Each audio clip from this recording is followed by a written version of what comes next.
You and I spent the morning yesterday watching Mr. Michael Dell, Mr. Jeff Clark, and the leadership team at Dell for the first time in several years go to New York City and tell their story to the investors. What happened there?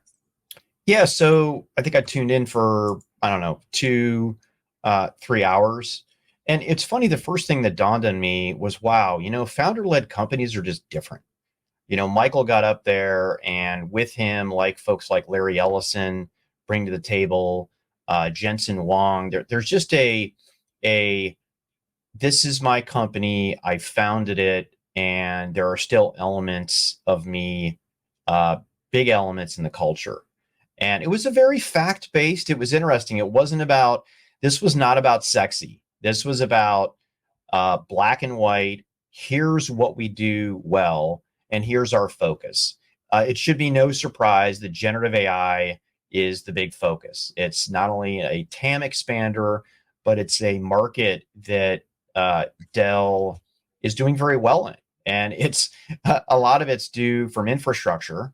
The other reason is because they've got some rock star salespeople, this gigantic go-to-market engine, and this services group that I'm glad to see them as the top four elements of the go forward strategy here.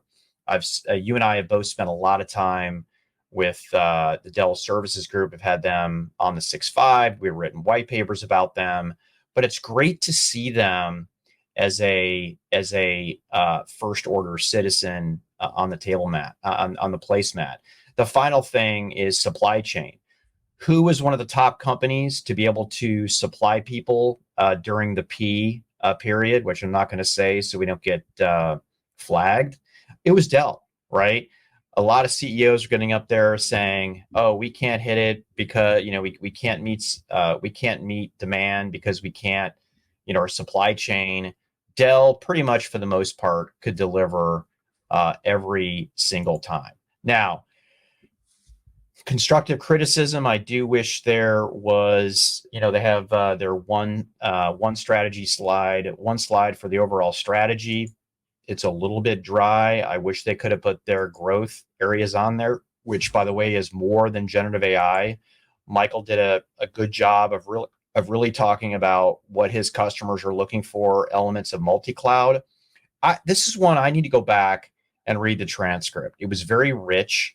They had some really good questions from the investment community related to, hey, why are you going to win in this generative AI thing? Isn't that going to be a public cloud thing? Right. And they talked about, it's funny, me, the squeaky wheel. Hey, 75% of the data is still on-prem, 14 years after the public cloud. They didn't use those words, but that was the essence of it.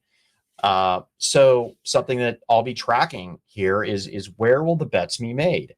On-prem, public cloud, it's going to be both. But I don't think there's going to be this huge swing to the public cloud. I just don't. They did quote some other firm that I've never heard of, some number that, Oh, you mean firms that like get numbers from other companies and then sell it back to them? Yeah. Those firms? Yeah, okay. It's really an impressive business model. Someday I'll be there. I go over to Dunkin', I get a bunch of coffee, then I stand in front of Starbucks and I sell it to people. That's 5 times as much. I love that. I like that. I've got swagger. Hey, look, first of all, I love your sentiment about Michael. I do agree with you. As founder-led companies ourselves, I do think there's just something different. And we aren't even in the same stratosphere as Michael, so please don't mistake anything I was saying. But the passion is always so evident when you have someone like that. And Michael's ability to talk about sort of how he's done it over 4 decades. Effectively, he's recreated the business like 6-8 different times. He's done it through inorganic, through organic, through biz product development, through new partnerships. And the AI era is absolutely going to force the company to do it again. But one of the things I would say is it's kind of easy right now, if you're an outsider, to look at Dell, look at its margins, look at the challenges of the PC industry, and maybe suggest that its future is going to be complex. That's a nice way of saying people that might doubt.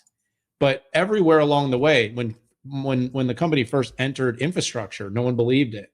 When the EMC deal got done, everyone thought, look at all the debt, look at how complex, how hard that's going to make it for the business. Added VMware, spun off VMware. Like this is, first of all, someone that has, amazing financial acumen and strategy. And second of all, someone that has seen the trends and been able to capitalize. You're talking about $102 billion in sales. $102 billion, Pat. Most large companies, large enterprises don't make that sales. And by the way, some of the companies that we tout and clamor don't do that revenue. Yeah. They're not even in that same stratosphere. Now, there is a lot of seasonality in that business with things like PCs, and that does create complexity, but he has diversified the business in a way. But I do believe that what you said, probably the most important thing that I got out of that meeting is, look, everything's not going to the public cloud. We've said this a million times here. We're going to say it a million more times here. Data is not all moving to the public cloud. There's going to be edge. There's going to be on-device data. There's going to be data center, premises data. And then there's going to be, of course, that public cloud data. And all of that needs to be able to be levered for insights, analytics, tools, applications. And Dell has products to support that whole continuum. Look at all the number ones and categories that Dell still runs, all the new and cool storage and data companies out there that are rising. And of course, Dell's paying attention to them, but they're not even making a dent in Dell's storage business right now. That's just a for instance. Excited to see how they put it all together. That's what Dell's value prop is going to be, putting it all together, helping the companies navigate the complexities of AI and Gen AI. I think they'll do it. Of course, competition will rise, but the market will grow and the demand for tech will grow. And every generation of this, Michael's been there, and so is Dell. So I expect that to continue. It's hard to not feel positive about where that's headed. Boy, did Jeff just seem jazzed? I mean, Jeff is always high energy, but yes. Jeff, I think, has entered a new place. I mean, guy's been there for 37 years. And he only looks like 50. No, I know. He's like 12. And by the way, everybody else is in suits, and he's in a blue T-shirt with AI on it with cowboy boots. I just love that.